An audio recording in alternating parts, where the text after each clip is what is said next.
Imagine a day where the sun is no longer 93 million miles away. Imagine it brought close, so close that the heat becomes a physical weight, a crushing force that makes the very ground beneath you feel like molten lead. On that day, there are no trees. There are no buildings. There is no escape. The crowds are vast, yet every soul is utterly alone in their desperation. But in the midst of this atmospheric fire, a select few, stand in a pocket of impossible coolness. They are calm. They are shaded, not by a physical roof, but by the shadow of the divine throne itself. This isn't just a list of virtues.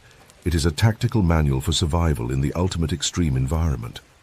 The Prophet, peace be upon him, spoke of a reality that defies our current laws of physics. He described 7 distinct groups of people who will be granted the shade on a day when there is no other shade. This is not just a list of good people. This is a map of spiritual resistance. This knowledge is rarely highlighted for what it truly is, a blueprint for navigating the heat of our internal desires in this life, so that we may find relief in the next. Today, we decode the 7 secret shields. We will look past the standard translations to understand why these specific 7 were chosen and how their actions in this world provided shade to others, earning them the ultimate protection from the Creator. If you feel the heat of modern life, the pressure of power, the pull of lust, or the weight of loneliness, this roadmap is for you. The just ruler is mentioned first, not because of their status, but because of their reach.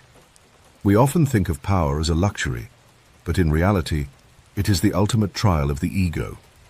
Imagine having the absolute authority to exploit, to skim off the top, to favor your friends, and to crush your rivals, all without ever being caught. To have money, fame, and corruption at your fingertips, and to choose justice instead, is a feat of spiritual engineering. Allah commands in Surah An-Nisa, "Indeed, Allah commands you to render trusts to whom they are due, and when you judge between people to judge with justice." But the ruler isn't just a king on a throne. It is anyone with authority over a single soul. It is the manager who protects the wages of his lowest employees during a crisis, even if it costs him his own bonus. It is the teacher who refuses to play favorites.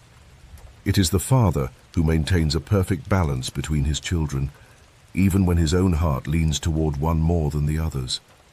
Justice is more than a policy. It is a sanctuary. When you act with justice, you are providing a pocket of peace for the weak to survive in. Because you used your power to shield them from your own ego, the Creator will use His power to shield you from the heat. You protected their world. He protects your eternity. But what about those who have no power over others, but are struggling to gain power over themselves? An old man in a mosque is beautiful, but a young person choosing a prayer mat over a party is a spiritual powerhouse. The Prophet, peace be upon him, urged us to take advantage of 5 before 5, specifically your youth before your old age. Worship in youth is more meritorious because the biological inclination towards desires is at its peak. It's the student who leaves the circle of gossip to pray afternoon in a quiet corner of the library. It's the young professional who refuses to network at a bar because it compromises their values. Youth is the peak of physical and hormonal impulse. Controlling these for an unseen Creator proves your soul is stronger than your biology. You are building a foundation that will never shake. Controlling the body is one thing, but where does the heart truly live? The next group shaded by the throne is the person whose heart is attached to the house of Allah.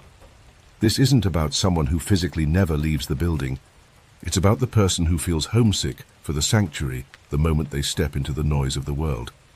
The Quran describes these as houses which Allah has ordered to be raised, not just in stone, but in the spirit of those who frequent them. Think of the state of your heart as a lamp hanging from the ceiling of the mosque. It is suspended there, tethered to the divine, even when your body is miles away. Imagine you are in a high-stakes boardroom, navigating the ruthless pressure of corporate life. Your mind is sharp, your strategy is sound, and you are playing the game better than anyone else in the room. But beneath that professional armor, there is a secret pulse. While others are calculating profits, your heart is counting the minutes until you can find that quiet rug and press your forehead against the floor. The world is engineered to be a factory of distraction, designed to consume your focus until you forget who you are. Having an anchored heart is your reset button. It prevents your soul from being swallowed by the vacuum of materialism. Because you carried the mosque in your heart while you walked the streets, Allah carries you in the shadow of his throne while the rest of the world burns under the sun. But what happens when we leave the mosque and enter the complex world of human relationships? Most human relationships are purely transactional. We gravitate toward people for what they provide, status, comfort, or the social currency they add to our lives. But this fourth shade is reserved for a rare zero-interest alliance. We are talking about two people who, on paper, share absolutely nothing. They might come from different continents, hold entirely different interests, or operate in different social circles, yet they are bonded by a singular invisible tether, the pleasure of Allah. These are people who meet and depart for the love of Allah. Think of two people who meet not for a business deal or a mutual hobby, but to serve the vulnerable. They pour their time into charity work, sweating side by side in the heat of the day, yet never expecting a thank you from each other. They don't want anything from the world, and they don't want anything from one another. Because their partnership is built on the foundation of the divine, it becomes immune to the volatility of life. If your friend loses their job, their status, and their influence, the world will stop calling. They suddenly have no utility. But you stay. You don't call because you need them. You call because you recognize the spark of the divine in them. This is the ultimate liberation of the heart. When you stop loving people for what they can do for you, you are no longer a slave to their opinions or their shifting fortunes. You become functionally free. You aren't just building a friendship. You are weaving a thread into a selfless social fabric that the fires of that day cannot touch. But sometimes, the greatest test isn't in who we love, but in what we refuse to touch. The next shade is reserved for the ultimate triumph of the soul over its most primal instinct. The person who deliberately walks away from an illicit relationship out of the fear of Allah. This isn't about someone who lacks the opportunity. It is about the person who has the green light, the privacy and the invitation, and chooses to shut the door. Think of the story of Yusuf, not just as an ancient narrative, but as a blueprint for spiritual resistance. He was faced with a person of immense beauty and, crucially, immense status. But he refused to be drawn into the disobedience of Allah. This detail is the key. When someone has power, they can protect you. They can ensure that no one will ever know. There is no social risk, no fear of being caught, and no worldly deterrent. The only thing standing between the impulse and the action is an internal, invisible wall.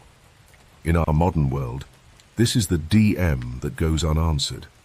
It is the business trip, or the late-night interaction where the lines begin to blur and the opportunity to cross them is laid out on a silver platter.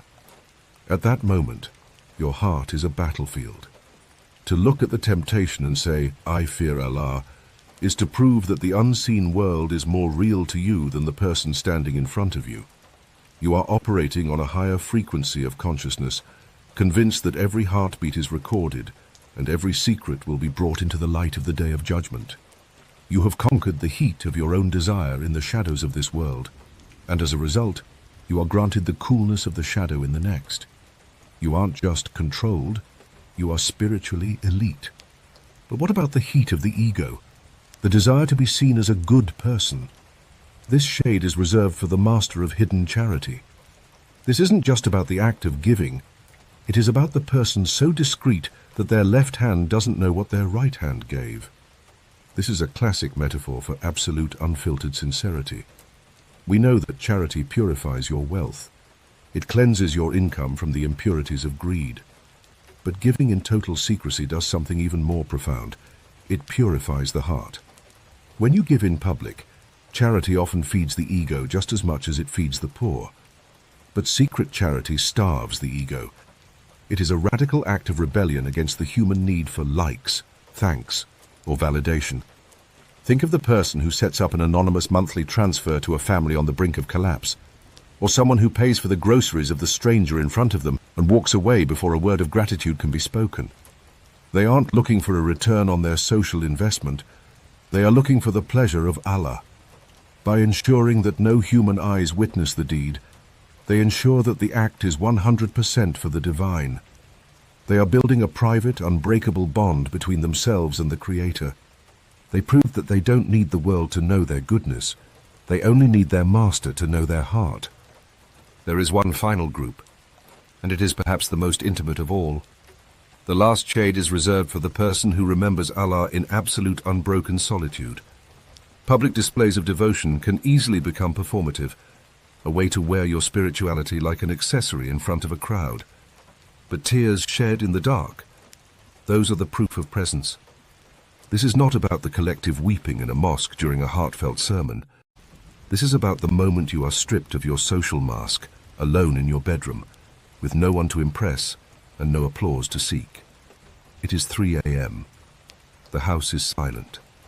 You are not crying because of a broken heart or a lost job. You are crying because you realize how much Allah has given you and how little you have given back. That specific private vulnerability is the ultimate indicator of your faith. When you weep for Allah while no one is watching, you are proving that you truly, deeply believe He is there. You have allowed your heart to be emptied of the world so that it could be completely filled by the Creator. Look closely at these 7. There is a common thread between all of them: the struggle against the self. The shade in the next life is a direct reward for the shade you provided in this one. The ruler shaded his people from tyranny. The youth shaded his soul from recklessness. The giver shaded the poor from embarrassment. Each of these people had the power to do the opposite. They had the power to be selfish, lustful, or arrogant. But they chose restraint. They chose to be a source of coolness in a world that is often too hot to handle. Look inward. Which of these shields are you forging today? If the sun were to descend tomorrow, would your actions provide you enough shade? Beyond these 7,